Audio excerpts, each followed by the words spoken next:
Hello and welcome to Compassionate Connections at OCD Gamechangers. My name is Chrissy Hodges. I am the Executive Director of OCD Gamechangers, and this is an initiative that we have started to bring awareness and support and empathy around individuals who live with OCD and addiction, and also those that are impacted by OCD and addiction. So tonight we're going to do a roundtable. We have all these kind of events planned month by month with different conversations, tackling different things. And Lauren can tell us a little bit about that later. But first, I just want everybody to introduce ourselves, and then we will get started talking about our roundtable discussion. And while y'all introduce yourselves, I'm going to go let my dog out really quick, and I'll be back. Yay! Yay. Bye! All right, who's going first? You spoke. Go. Oh, yeah. Well, there you go. I'm Lauren Rosen. I'm a licensed marriage and family therapist, specializing in the treatment of OCD and anxiety disorders and eating disorders. And I also live with co-occurring OCD and substance use disorder. So I'm glad to be here. Glad to get the chance to talk about this. Raise awareness. Popcorn. Patrick. Oh. Hey, Patrick McGrath, clinical psychologist, chief clinical officer for NoCD, and have also opened the first residential treatment center that was available for OCD and co-occurring substance abuse, the Foglia Family Foundation Residential Treatment Center. All right. And I'll go next, right? Mm-hmm. I'm Sean Chinnick. I'm an artist advocate and someone who has struggled in the past with substance use, particularly alcohol use, to help escape from my OCD symptoms primarily, and just kind of escape reality and use it as a self-medicating tool. So I'm kind of the guy, well, also, other people here, but someone who has a lot of lived experience with this. So doing my best to advocate and talk on it. Awesome. Beautiful. Good. Well, and then there's empty chair technique is with us as well. So hello, and empty chair. How you? No, doing well. Great. Okay. Good. So empty chair. Does anyone have any feelings that anyone they want to speak to that we can use the empty chair for? Yes, I'd like to yell at the empty chair for the next hour if I could. About a few things. Fantastic. This sounds like a lot of fun. Yeah. Hey, I have a question for the two of you, if I could start something off just to go into the convo. Holidays have a lot of drinking involved in them, and can be stressful as well too. How do you approach the holiday season, knowing that there's potential for relapse? Well, there's always potential for, let's be honest, right? There's always potential for relapse, but there's maybe facing those family members who are like, just have one, come on and join the club or something, or it's not really that bad, or those types of things. So I'd be interested to hear from a lived experience point of view for the two of you, how you navigate some of the family situation. It's a great question. I can start off. Yeah.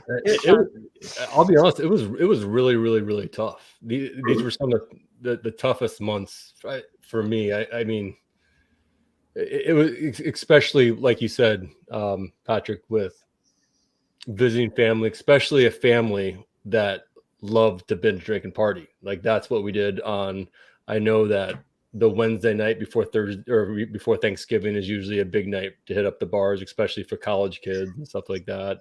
New Year's Eve and stuff like that. So that this stretch of time from when I was basically 18 years old to 32 was a time where it was almost giving myself, if my pain and whatever wasn't an excuse enough, then it was like this 2 months of time was like, well, it's the holidays, everybody's doing it, and it's a gift to myself. And then I kind of like gave myself a pass during this. So it was even easier during this time period for me. So I had to get to a point where, first of all, I had to go cold turkey for myself for a long time. I just had to walk away, and it was a very hard experience, especially during this time, because frankly, like you said, a lot of partying going on. A lot of my favorite, I'm a big fan of like seasonal beers, so I would go everywhere, and like there would be everything that I liked was happening, social and stuff like that. So it was really, really tough in the very beginning. Now I kind of make promises to myself and set limits. If I allow myself to have a beer or two, I'll keep it to that. And it's just something that I've learned to hold myself accountable. And it's taken a lot of practice to do so. I wasn't really good at it in the very beginning. A lot of self-worth stuff issues going on there. Like, you know, if you're not particularly fond of yourself, then holding yourself accountable to do something that is good for you is sometimes tough. And it was very hard for me a lot. So I had to practice that a lot. So as I grew confident that I could go and frankly say no to people, say no to things, same way, frankly, same way that I learned how to say no to compulsions. And I said no to OCD, for lack of better words. I use what I learned from OCD therapy, a lot of acceptance and allowing myself to be uncomfortable in uncomfortable situations, particularly social events, because they ramp up this time of year. And that's how I got along. That's how felt I was fun and goofy and had a sense of humor. Like, oh my God, did Sean just make a joke? That dude is like a brick wall, and then he has a few beers, and then all of a sudden so I had to practice and learn what it felt like to have to feel comfortable in my own skin. So it was a lot of doing and following through with that. And there were failures, for sure. I had failures, but I stuck with it, and it has paid off up until this point for me. That was a great question. Yeah. I love what you said about the like, oh my gosh, I totally lost my train of thought. Oh my gosh, I hate it when that happens very much. There we go. It's called turning 70. Oh. I totally feel you, Laura. I do that all the time. Whole years early. Fine. That's fine. I'm getting Alzheimer's at 35. It's fantastic. But I liked a lot of what you said. I think the practice component was what I was going to speak to, is that at first I remember it being super difficult to navigate holidays, holiday parties, and really any big occasion. I remember very early on saying to somebody, like, what about when I get married? Am I just not going to drink? Like, that seems unreasonable. I don't like that idea. Or what if I go to Europe, right? Like, am I going to just not drink wine? Like, that's gross. Why would I do that? That sounds like a horrible idea. And so all of these sort of expectations that are built up around these moments in time, including the holidays and all the events that come with it, I think made it really, really hard at first. And then to your point, Sean, the sort of social lubricant of it all, and being in all of these settings where everyone was drinking, everyone was having a fun time, or so it seemed. And I was like, this is very uncomfortable. And I just want to be able to be normal. But with time and over the years, it's become progressively easier to the point where it doesn't feel like it's an option anymore. It's not on the table. So, in fact, I was commenting to my husband the other night on Halloween that I felt really, I was having thoughts about how lame we were being for not doing anything, right? We're not going out to a party or even, trick-or-treating because his kids are with their mom. And it used to be that at the beginning of things, I would judge myself pretty harshly for, I'm just going to be boring and what's my life all about? And now it's like, okay, well, it's another evening and I'm going to go home and fall asleep at a reasonable hour. And maybe that totally makes me lame, but you know what? It also serves my life overall. So if that requires me being some version of what my past self would have said was lame, then so be it. I am now lame. Okay, and there you are, right? Yeah. So Mhm. basically, a willingness to be lame. That's the moral of the story. Well, I think what's so interesting is the idea of in what phase or stage you feel like being lame is, right? I mean, when I was heavily into partying, you know, it would have been lame to not go out for Halloween. I mean, probably the worst stage of my life alcohol wise was when I lived in a ski town in Steamboat Springs, and like Halloween was where it was at. Like all the locals would go out, everybody dresses up. It's, you know, this is what you do and you party, right? And then I remember when that started to turn for me, and that was the exact word I used to think was I'm being lame. But like, at what point does that wear off for most people, regardless of whether there's an addiction or not? Like, I mean, do people really party it up until 4 a.m. every Halloween until they're 80? I mean, I don't know. Maybe some people do, but I think that's an interesting turning point for people, is to get to that place where I'm too tired to dress up and go out and drink Red Bull vodkas, you know, for 5 hours. At one point that served me, and it probably didn't serve me, but I thought it did. Feel that. It probably didn't. Yeah. But like now, I mean, it was Halloween the other night and I had like all my lights shut off. Please don't let anyone come by and get candy. Yeah. You know, and I'm one of those neighbors. I never thought I would turn into one of them, but I am. I support it for whatever. So, yeah. I still feel cool. Sorry, Patrick, were you going to go ahead?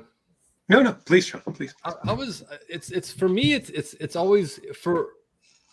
Yes, in my late teens and 20s, it was definitely like the cool factor, the party, and I wanted to be social. I wanted to be seen. I wanted to be this and that. As I grew older, though, and I still struggle with this. I still feel compelled to want to find that lubricant to help me get out of this, because my anxiety and the obsessions keep me so far away from present moment sometimes and so rigid that I still feel not the urge to want to be social and be cool and be partying and going down to the nightclubs, but wanting to be a fun guy to hang out with. You know, I still struggle with that. I still have that urge to want to alter that thing that I'm still at times trying to escape from. Kind of this anxious, rigid, neurotic person who usually avoids social just because I'm so awkward at times. So those are some of the things I'm still struggling with. It's tough. Again, you're not as awkward as you think.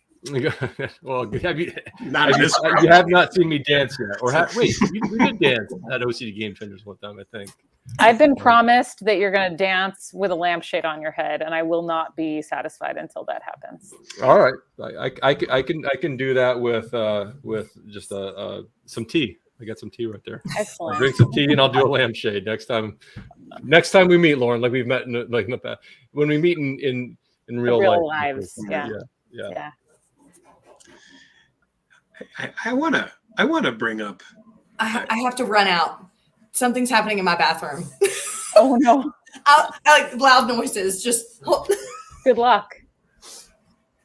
Let's hear if there's screams.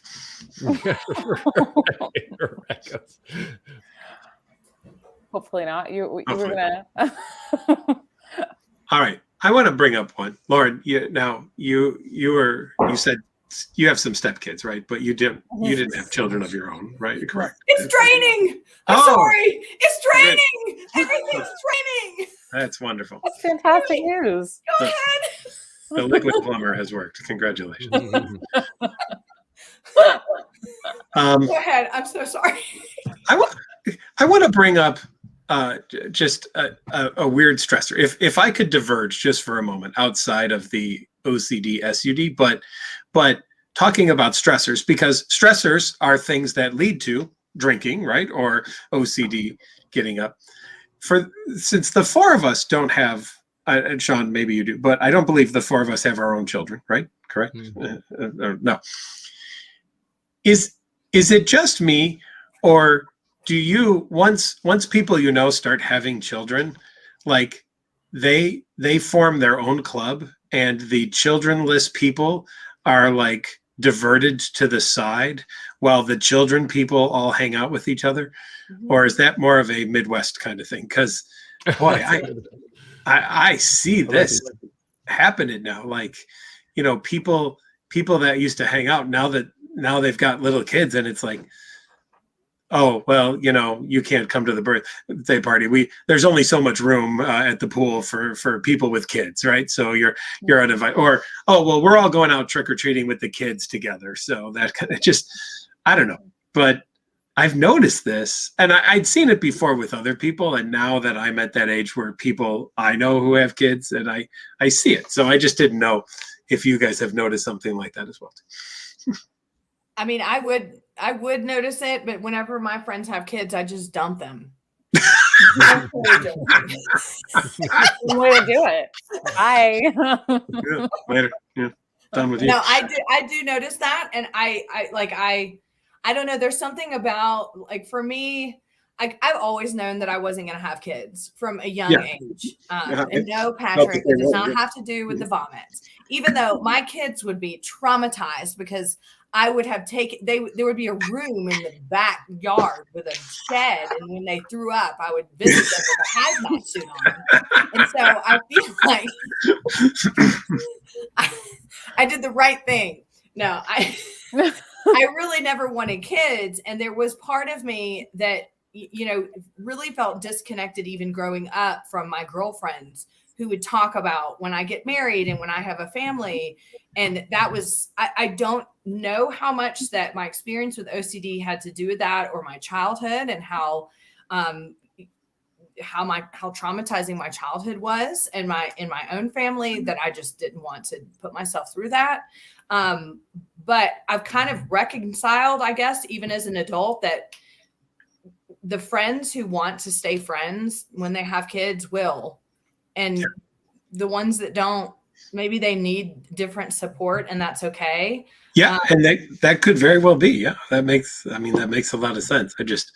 I remember watching someone I knew who was mad when, at an early age, people we knew were having kids are like, oh, they don't hang out with, I don't like them anymore. They don't hang out with us. And then they had kids later in life, and then they became those people. And it's just like, all right, well, this makes some sense now. Yeah. Mm-hmm. But do you find that happens, though, sort of in a similar way with people who couple versus people who, are single? Because I think I was single for a long portion of my adult life, and I remember everyone coupling up and being like, oh, okay, I guess I'm second fiddle, which it's sort of natural, because in our society the tendency is for the primary relationship to be an intimate one. At the same token, it can be incredibly isolating for people who choose or are looking for a relationship.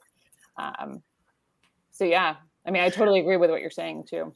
I think it's going to change a lot. I mean, as we see in society, fewer people getting married, or people getting married later, fewer couples having children. I think there's going to be shifts in all of those things over time. But I don't know, it's just something that I've kind of noticed recently about, like, the congregation of the children versus the childless. Like, I don't know if maybe I've made the choice too. Maybe I've hung out more with people who don't have kids.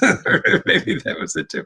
But do you think, like, on the same subject as that, which I think does also kind of go along with addiction for a lot of people, what do you think the changes are going to be for people after this year and a half of let's stay home, let's isolate from people? It's so much easier. And, I talk to a lot of people just doing peer support who really have just burrowed in and feel like, well, I don't need to leave the house now. I don't need to go. And even, Friday night, normally I'll go out and have a couple drinks at happy hour. Well, I don't need to do that anymore. I can just Zoom call with people. Like, what is the impact going to be on our society? What is the impact going to be on addiction? Well, there was a reason they left the liquor stores open during COVID, right? And let's be honest, part of that was because if they closed them and everybody started going into withdrawal and the hospitals were already full of people with COVID, how would you have dealt with everybody? Oh, it would have been devastating if they. It would have been awful, right? It would have been horrible. You know. And we know that our society has kind of as a natural go-to, alcohol has been seen as a naturalized coping strategy in our society, right? So now you've got, I think for the last almost 2 years, you've got practiced isolation. And there are people who fought it at the beginning now who I think will struggle ever going back out, or at least for a while. Not that they'll never do it, but you develop routines, right? And now that this has become the routine for so many people, you wonder how everyone will adjust to it. Mm-hmm. I think that people will. I think it'll be hard at first. It's going to be hard for me at first, especially. I don't want to go back to work. I mean, I really don't. But I know once I do, I think people will crave being around humans physically. And I think that it's going to be hard for people who are really affected with social anxiety and other things to get back into it as quickly as other people who are just kind of ready and raring to go. But I think eventually it's going to take some time, especially in a lot of different areas with the pandemic getting back into normal, a lot of different things. It's going to take time, but I think eventually things will go back. I think screens, virtual has been amazing and on so many different fronts, but I think it'll never replace actual physical human contact. And I think people will do what they can to get back into that once it's safe and frankly socially acceptable. There's no shame for going out, or there's not this political divide about what you're doing outside of the house and stuff like that in other different ways. So I think, could be speaking for myself, but I think eventually I'll get back into the swing of things and be okay with it. I think a lot of people will too. I think it just will take some time, and it'll take a buffer, kind of a window of time to get comfortable with it again. I've heard some people with OCD say, when people are back out, they're going to see the world in a way that I've always seen the world as. There might be a little bit more danger than everyone else thinks. And now a lot of people are going to be like, there might be a little more danger than I ever thought that there was actually, now that I'm back out in the world, right? So I think that'll be something in the back of people's minds, and hopefully something that people can use as a way to develop an appreciation for what people with OCD have lived with for all of their lives, who have lived with that gremlin in the back of their head trying to always tell them, or people with social anxiety who have worried that people are staring at them and judging them and all those types of things. And maybe there's going to be a lot of people that go out and have the background of their head, why did that person cough? I mean, today I sneezed. I was at a doctor's office in a waiting room, and I sneezed, and I was like, I feel like a jerk right now when I sneeze. You got the death stares. Yeah, I got a mask on, and I was like, do you sneeze into your mask and snot your mask up, or what? I mean, what do you do?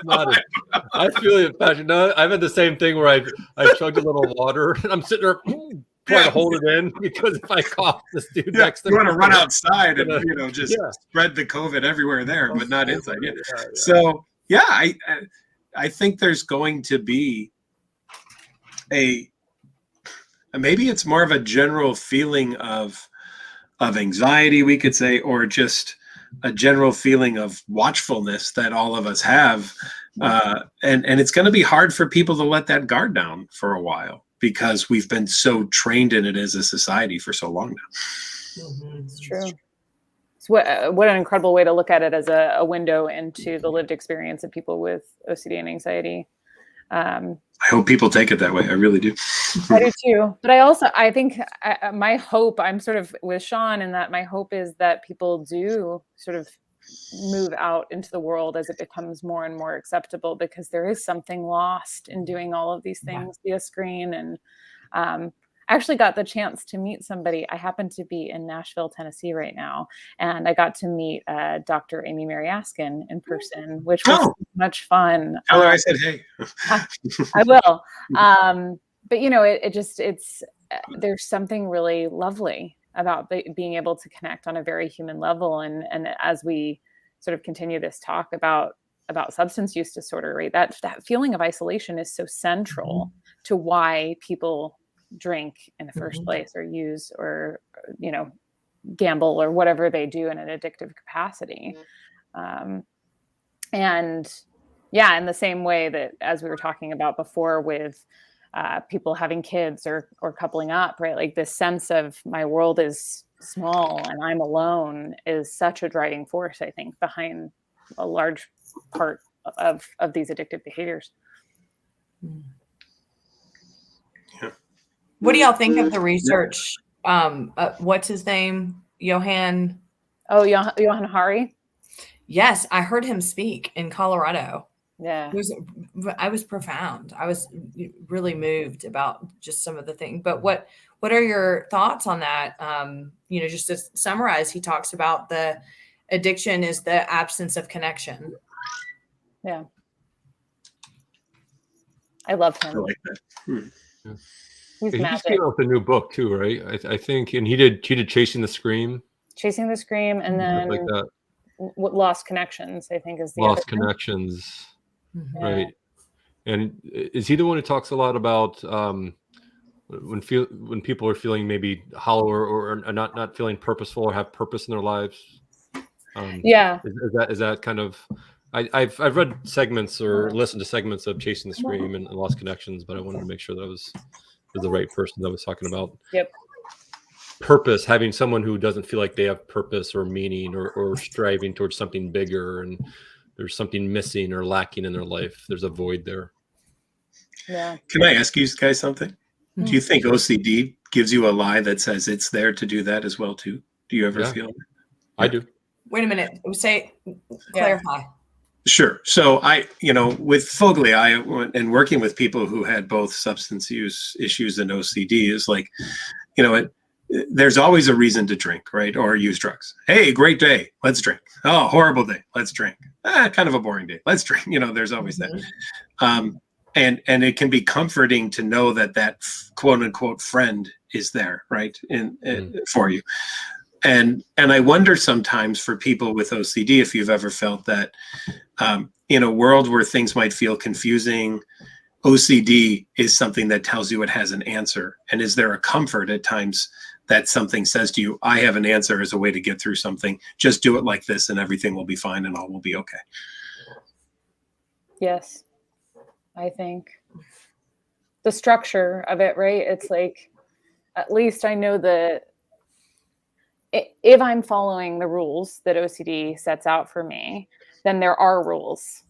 And there's a structure that's prescribed to me that if I follow it, in theory, of course it's a total lie, but in theory, I'm going to feel okay. If I get the answer, if I, I'll be okay. Versus there are no answers, right? And it's all a big mess of uncertainty, which I think that I know for me with clients and with myself personally, that walking through that, we're groundless is a central component of recovery. Yeah. I relied on it, Patrick. Like it was the only thing stable, oddly enough, in my life that I could count on. Yeah. And I also frankly use it as an excuse. It was a way for me to tell myself of why I haven't achieved or produced or been at the same level as a lot of my peer group. And so it was a multifaceted thing. As it was tearing me down, it was also, making me feel, I was feeling very safe in the consistency of it, confidence in the pain, I guess. I don't know. It was just so known. It was just known. It was almost sometimes, you hear a lot of people say that, change is the hardest part, like going from something known, even if it's painful, to leave an anchor like that, even if it's, drowning you was tough. The devil I know is better than the devil I don't know. Right? Exactly. And I was actually gonna ask you. Sorry, I'm not giving Chrissy. Did you want to talk? You want to say anything? Yes, Sean. I do not agree with Okay. and I would say only in this stage of OCD.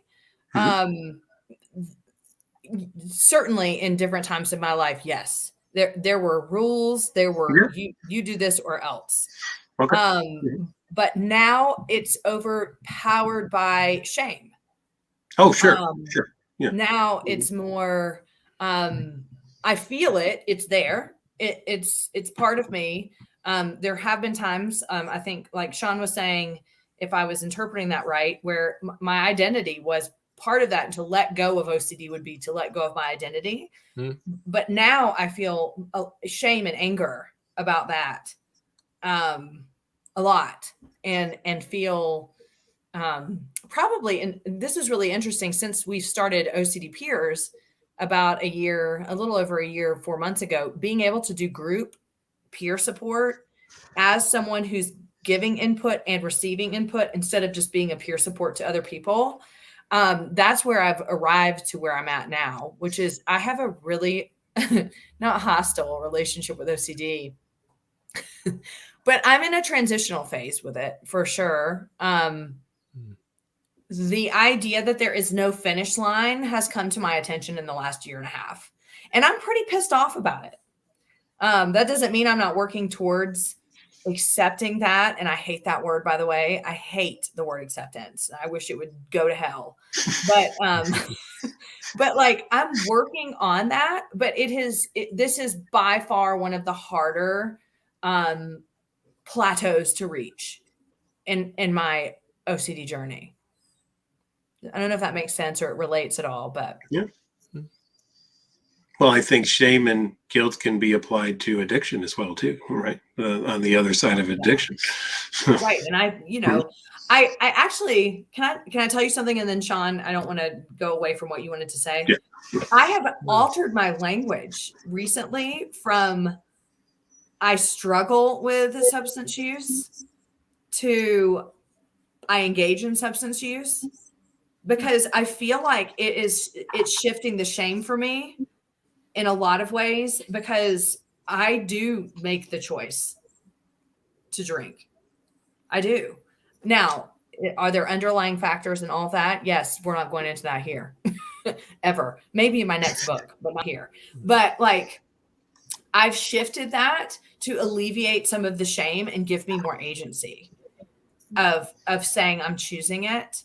Now, I know that's not for everybody, but I just wanted to share that with you. Yeah. Yeah.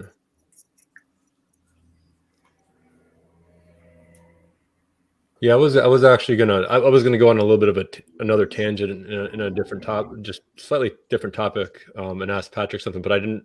This is really important. I don't want to go away from this. So it's something I can bring up later for sure. By the way, I just want to say, I totally agree with what you said, Chrissy, all of it. And I appreciate what you're saying. I love the idea of agency. And I also, I think what I was trying to get at too, is that it's like the scaffolding feels securing in moments in the disorder, and then it becomes a prison. And it's like, oh my God, but I can never do all of the rules, which is when it backfires. Right. So, yeah.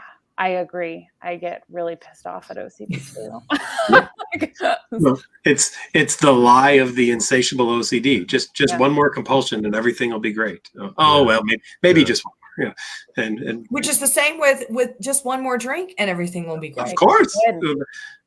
That's why they pair together so well, I think, in treatment. So, like a dish at a restaurant, like OCD and substance use. You get a good drink and a nice good pairing. Never mind. Yeah. Yeah. The Merlot goes with it's so good. Your summer pairing. Yeah. Your shit salad will be followed by. Well, you can all come to my kitchen. Can't wait. I'll cook you some spaghetti, right, Patrick? There you go. Some spaghetti. Maybe a little duck on the side. Yeah. Where's the duck anyway? The StreamYard. Oh, it's good. Okay, the Game Changer logo. Hello. Yeah, where the duck is. Yeah. It's the duck is. I got enough room to dodge the duck tonight, so I'm good. Yeah. Oh. Just out of curiosity, Patrick, where did that come from? That, like, what, like that question in general? So kind of back what Lauren was saying prompted it for me with the idea that I think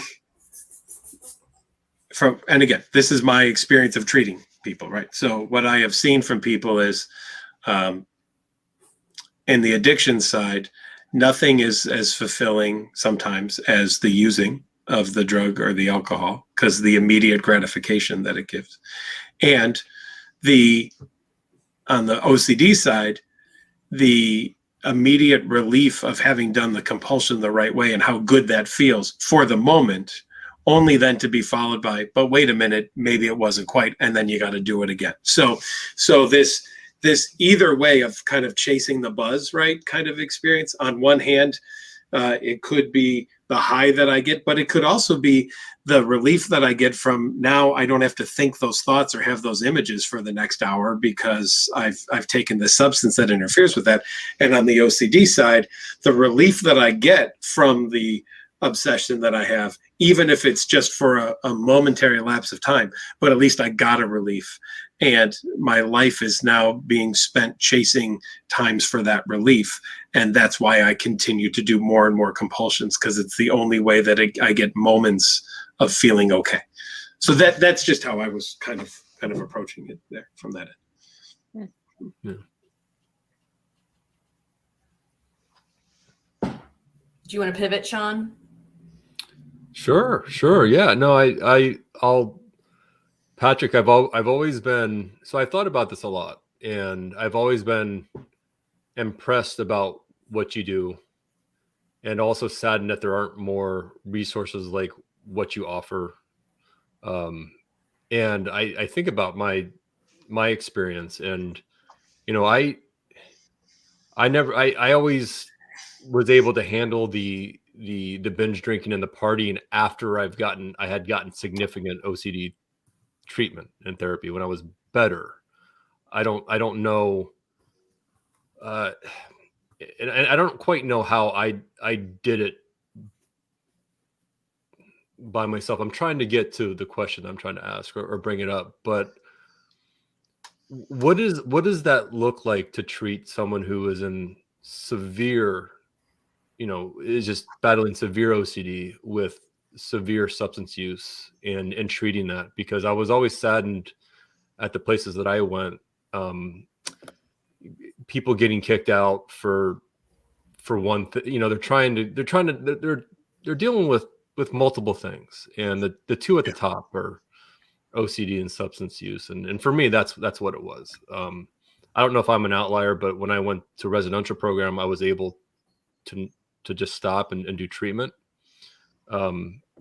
But I was really able to deal with my binge drinking after I was really, really better and healthy in recovery from OCD. So I don't know what it looks like to really treat both at the same time and do what you do. Can you tell me what that kind of looks like? And yeah. What we set up was a lot of cross tracking. So we could do straight on obsessive compulsive disorder ERP work with people.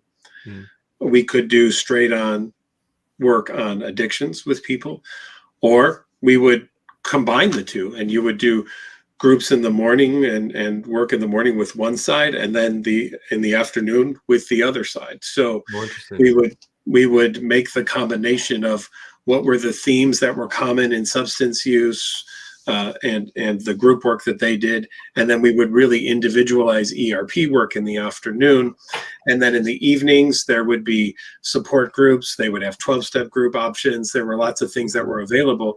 And so having people sit with the discomfort of doing the ERP without the ability to go to the coping strategy that they would normally utilize when triggered by the obsession was the key in this kind of situation. So that's what I think was helpful, because you could just do ERP work, right? And then you have people trying to sneak drugs, or hope the friend could drop something off outside and you could find something, or you could pay your roommate, hey, if you're taking something, could you cheek it and then I'll use it, or something like that.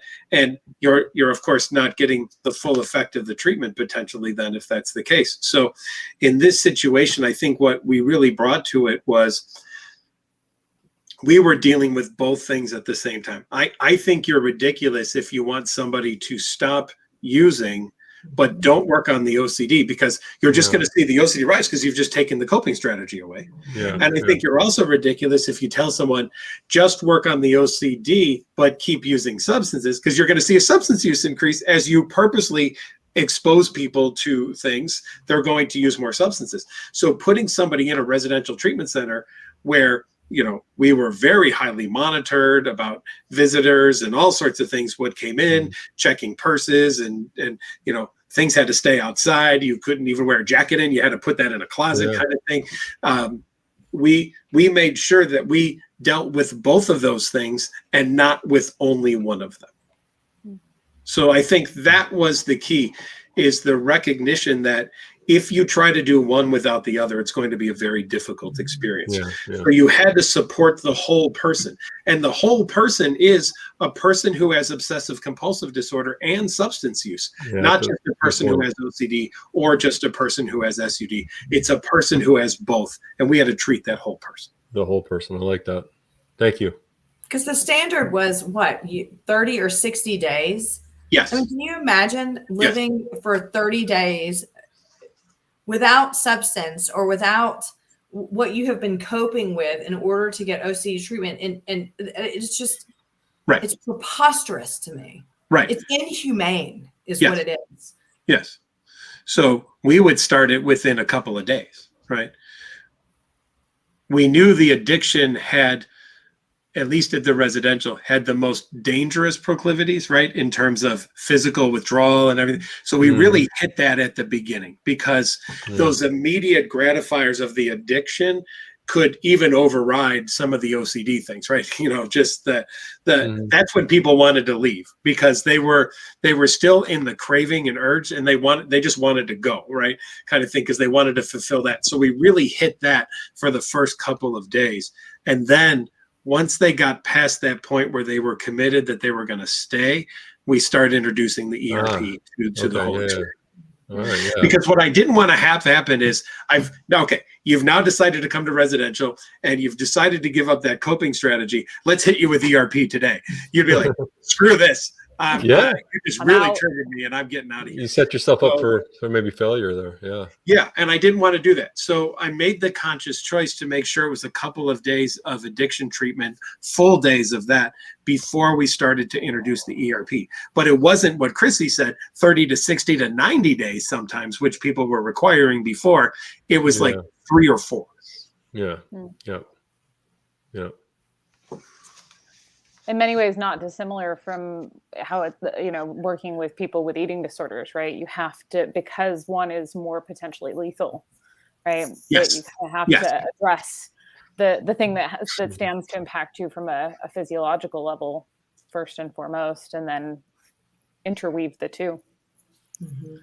Yeah, even RFID, right, which is related to OCD, restricted food intake disorder. So you got to work on getting people eating, and you've got to address, even if they got also contamination or maybe POCD or things, you gotta start on the eating one. you gotta get nutrition into people, because when there's not enough nutrition, the brain isn't functioning the way the brain needs fats in order to function and to work the way it's supposed to work. You've got to get some of that basic nutrition in the body so that the brain starts functioning. Otherwise, you're not even going to learn any other kind of ERP work if that's the case. Absolutely. So I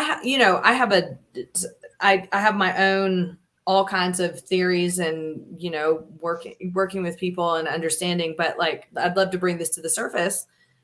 Why is it that so many people, when they finally seek treatment for OCD, which means they finally found out they have OCD, or they finally found out what actual treatment is, and then they finally found a therapist they can work with and afford. So all the 18,000 obstacles, right? I meet with so many people just in doing support, which I only do peer support, I don't do therapy, but I do referrals to therapists who disclose they are struggling with addiction or substance use to me, but will not disclose it to their therapist. And in fact, I don't encourage them to. Just in full transparency, if that makes me unethical, I don't give a shit, because I know that majority of therapists will go, "Oh, I'm sorry, I'm not going to treat you then." And so I just listen and support. That's what I do. But why is it that we have all of these people struggling with addiction, completely entrenched in shame about the addiction? However, sometimes that addiction is the only thing that has kept them alive. Isn't that isn't that ironic? Mm-hmm. It's the only coping mechanism. But here we are in 2021, and people are like, nope, not going to tell my therapist that I drink X amount a day, that I gamble, that I smoke weed, that I take pills, that I'm on porn this much. I'm not going to tell them because I'm not going to be able to get treatment or whatever else. So I have all my ideas, but I just wanted to open it up. What are your thoughts? I think people are afraid. I mean, not the people, obviously the people who are not bringing it up with their therapists are afraid. I think that the clinicians are afraid. Yes. Because they don't know. And in fairness, unfortunately, the way that school for therapists works, I have a lot of opinions about that, but I don't think that there's nearly enough education related to specific interventions. There's a lot of sort of generalized and understanding the statistics, but you're not like hands-on getting your hands dirty with all of this. And the go-to, and I know that Patrick said it on here before, I had one class in my master's program that was dedicated to substance use disorder. And that was it. So obviously, I think that this is where there's a benefit to having some lived experience, because I had, something else to offer beyond this one class. But I think people are really scared about not knowing how to support someone. And training isn't necessarily very easily accessible. And there's no established treatment protocol for co-occurring OCD and substance use disorder that's widely distributed.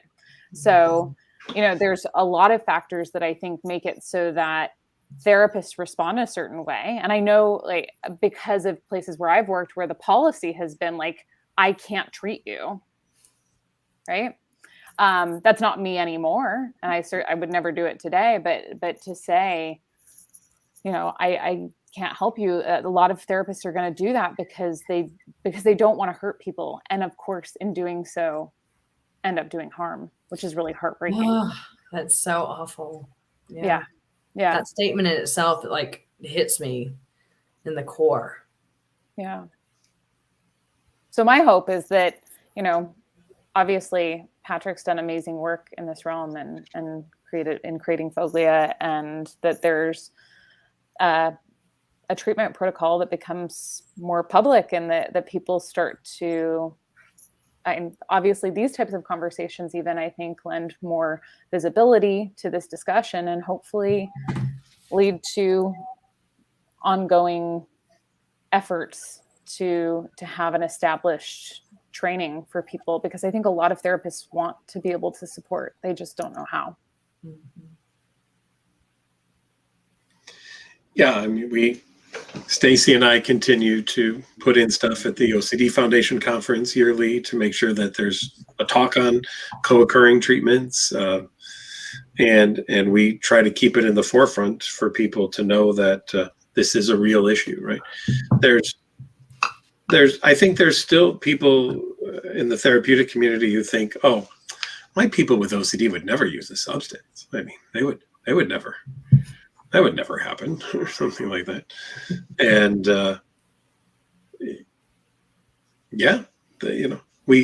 I train all my students now and all the therapists at OCD to think about 5 safety behaviors, right? Avoidance, reassurance, distraction, substance use, and compulsions.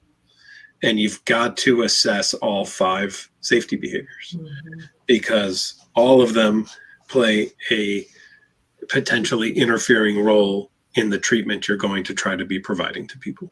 And if you miss one of them and you're not seeing any treatment gains, it's probably because you missed one of them. Right? You didn't assess for something that's actually getting in the way. Mm-hmm. I think that's where the therapists could benefit from understanding how to make people feel safe to disclose, how to be able to say, I'm watching porn 8 hours a day, 9 hours a day. It's maybe I developed it because of sexual intrusive thoughts, maybe not, whatever. But people are so in the same realm, people are so scared they'll get rejected. They're so scared. They're so scared that they're going to have to quit. That's the other thing. And if you've been hanging on by a thread for 10 years, by the thread of addiction, which is not a very, it's not a safe place to be. The fact that someone could snip that away is also scary. That's why this is such a fiery topic and so awful for people to have both of these disorders. There's so much shame. There's so much secrecy. And there's so much there's such a lack of trust with the therapy experience. Because typically if they end up with you, Lauren, or you, Patrick, or an OCD, they've been through what? 5 therapists? Yeah. Yeah. And they're getting selective about what they're telling people. For sure. I understand why people are guarded, right? I get it. Yeah. But you hope that people hear these types of talks that we're doing and recognize that there are therapists out there who understand, who want to be helpful, and reach out to you, Chrissy, or to us. And we know people who are the people to talk to and are willing to work with you on that. So absolutely. Well, that's why I feel like I have such an integral, if I know I can refer people to you, Lauren, or Patrick, or Lori Johnson, or Jamie Valdez, that gives me great relief. Yeah.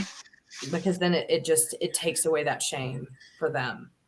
And if part of our legacy is we've opened up the eyes of some people and trained people in this, and more people get help and less people die, because we know people die of this, then we've done our job. And that's what I hope to leave is that I made the treatment. You've already left it. Yeah. You have made the mark, Patrick. Mission accomplished. Yeah. Yeah. So, well, I'm going to keep making it. Good. Yeah. What else? Anything else we can round table? What are your thoughts, Sean? Anything?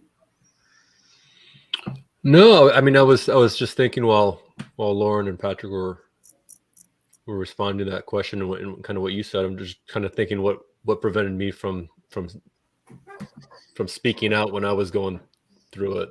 And I think it was both of them were touched on. It was complex. Most things are complicated. But I think it was one. I was already felt like I was being judged and shamed by myself. I was judging myself critically and society. So the last thing I want to do is talk to someone who's gonna not hear anything else but the fact that I was pouring down a case of beer and 5 shots of bourbon a week, and that's all they heard, and sent me to some sort of thing that I didn't want to go to. And I just wasn't mentally ready. I also, when I was doing all this, I didn't know that I had OCD. I frankly didn't. I wasn't diagnosed that I had OCD until I was 32. I thought I was insane, frankly. And the only relief that I was getting was having a blast on the weekend, and forgetting about my life for 4 fucking days, you know? Yeah. And I didn't want that to Chrissy's point. I didn't want that to go away. Yeah. I didn't have anything. Like, I didn't have a career. I wasn't college educated until late in my 20s.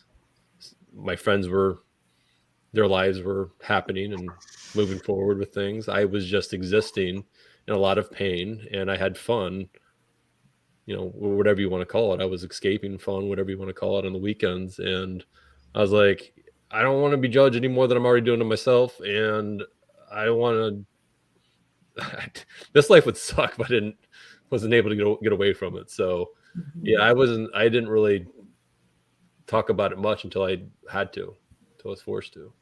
And yeah, so it wasn't like, you know, again, it wasn't like I knew that I had OCD and I'm like, you know, this is how I'm going to handle my OCD. I just thought I was just, I frankly thought that I didn't have a future. So I was just like, you know, screw it. So yeah, this is my life. So yeah, good topic to bring up. I'm glad that we are talking about it. Yeah. That's so important for people to hear, though, that you proved yourself wrong, right? Yeah. And I'm glad you had a future, because all those drawings and all that influence you've had on people with what you do has been amazing. So appreciate that. Thanks. That's the light that anyone needs to see in those moments where they think there's no way out of here. Yeah. There is, you know. Yeah. Yeah. Agreed. Sorry. Go ahead. Well, you know, kind of, this is a little full circle, but going back to the Johann Hari, is that how you say his name? Mm-hmm. I think.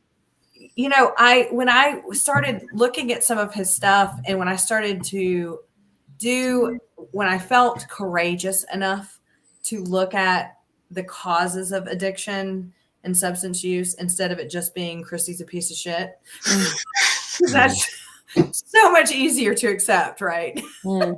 But when I started to look at what could cause it, what could be a factor, which opened up a lot of doors for me to look at childhood, to look at attachment styles, to look at things that were beyond my control that could have set me up for this.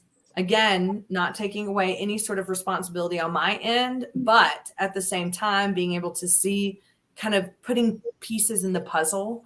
I think to Sean's point, when you're struggling with both and you don't even know you have OCD, the relief comes with finding out, yes, maybe I've been doing this coping mechanism or whatever else, or I've lived 32 years and I feel like I have no life and I'll never amount to anything. And then you find out, oh, this is OCD.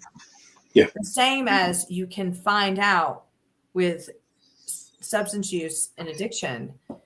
There, you didn't just wake up one day and go, I'm going to, drink 12 Budweisers and a bottle of bourbon every day. You did not just wake up and that happened. There are factors. There are other things. Don't stop exploring why. That's my message that I want to leave, because that's what changed my life.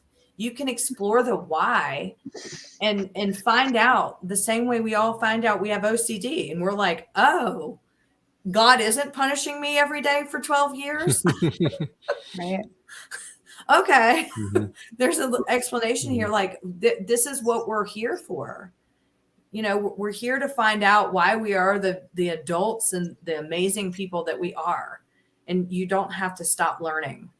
Yeah. And that really opens the door to self-compassion, right? The understanding, the recognition of like my pain, my sadness, my whatever it is that I'm turning to substances for. It's not my fault that I'm having these emotions. Yes.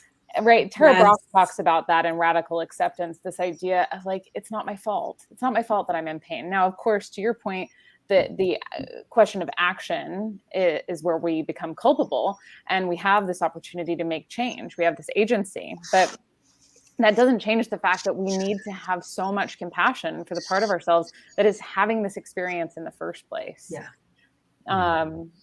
And I think one of the things that I wanted to tag on to all the wonderful things that you guys are saying is that in addition to there being the hopefulness that springs when you recognize, oh, this thing that I am dealing with has a name, right? It's OCD.